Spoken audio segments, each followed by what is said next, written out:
So Amazon is in some hot water because they tried to go at Bernie Sanders over his support for working people, and while doing so, they blatantly lied about the working conditions in their facilities, specifically around this story of workers essentially having to urinate, go to the bathroom in bottles because they were so afraid of not having a fast enough delivery or picking time that they had to choose between their jobs and the basic human dignity of where they go use the washroom.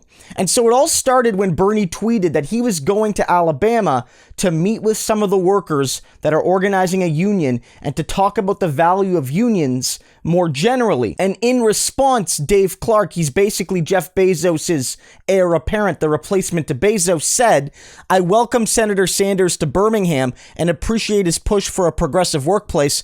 I often say we are the Bernie Sanders of employers, but that's not quite right because we actually deliver a progressive workplace." And he goes on to say that, we pay a minimum of $15 an hour.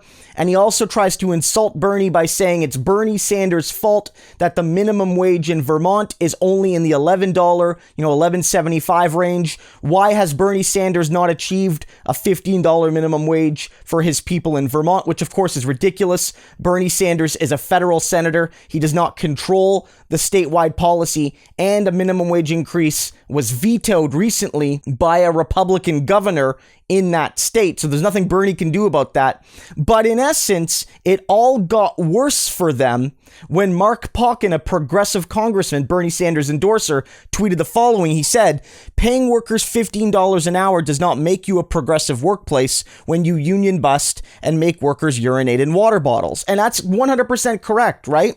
Because effectively, you can pay a $15 minimum wage, and that's the bare minimum. And sure, that's good that Amazon is doing that, and many other businesses, big and small, don't. But just because you pay $15 an hour does not absolve you of all sorts of other responsibilities to your workers, material responsibilities, and basic human treatment responsibilities. And so an official Amazon account responds to this, and this is where it all broke down for them, where it says, "You don't really believe the peeing in bottle thing, do you? If that were true, nobody would work for us. The truth is that we have over 1 million incredible employees around the world who are proud of what they do and have great wages and healthcare from day one." And so this is just corporate propaganda, right? This is a corporate propaganda account. It's not a news account. It's a glorified press release account. But they're trying to deny the very real stories around this. These are not urban legends. These are stories that people have observed. Journalists that have gone undercover to work in the company, former employees, both in the warehouses, and many of the drivers have said that, again, they know that absolute time perfection is required, or they risk being punished in their workplace because everything is metrics driven. And so it's so stringent that if you can, you will relieve yourself in a bottle, because that saves you the time that it would normally take to go to a washroom. Or if you're a driver, you do it in a bottle because you don't have to stop off at a gas station or a restaurant or a pit stop or whatever to go use the washroom. And you can save those extra 2-3 minutes, however long it is. And some of these Amazon warehouses are quite large, so it might be the case that the route you have to take doesn't give you the luxury of stopping at a restroom, because that takes you 3 minutes, 4 minutes, on a detour from the path you need to grab the item you've been assigned to grab. There's a quote here I can read you. This is from somebody named Bloodworth. He was a journalist, one of these people who went undercover. He said here, it meant workers operated on a toilet bottle system. Bloodworth said people just peed in bottles because they lived in fear of being disciplined over quote unquote idle time and losing their jobs just because they needed the loo. He said the warehouse in Rugby, Stratfordshire is like a prison with airport-style security scanners where workers are checked and patted down in case they steal. It is 125 miles northwest of London. So this just isn't a US problem. This is a global problem. Amazon mistreats its workers wherever Amazon exists. And while they can claim right now that they pay a $15 minimum wage, fundamentally, workers still need a union even if their employer offers decent wages. They do. Again, $15 is already the compromise, and $15 an hour is not worth your dignity.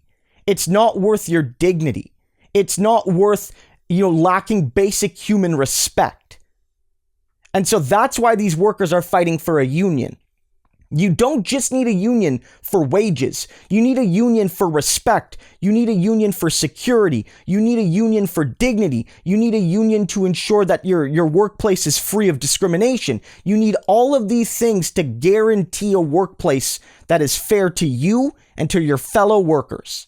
That's why every worker needs a union. Not just the poorly paid workers. Every worker needs a union. And Amazon is a damn good place to start.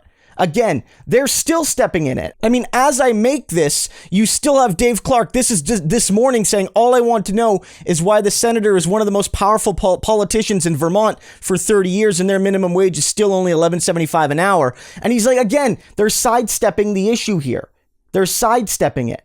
They really want to try to make this about how Bernie Sanders supposedly is at fault for the minimum wage in Vermont when they have the power to build a decent workplace.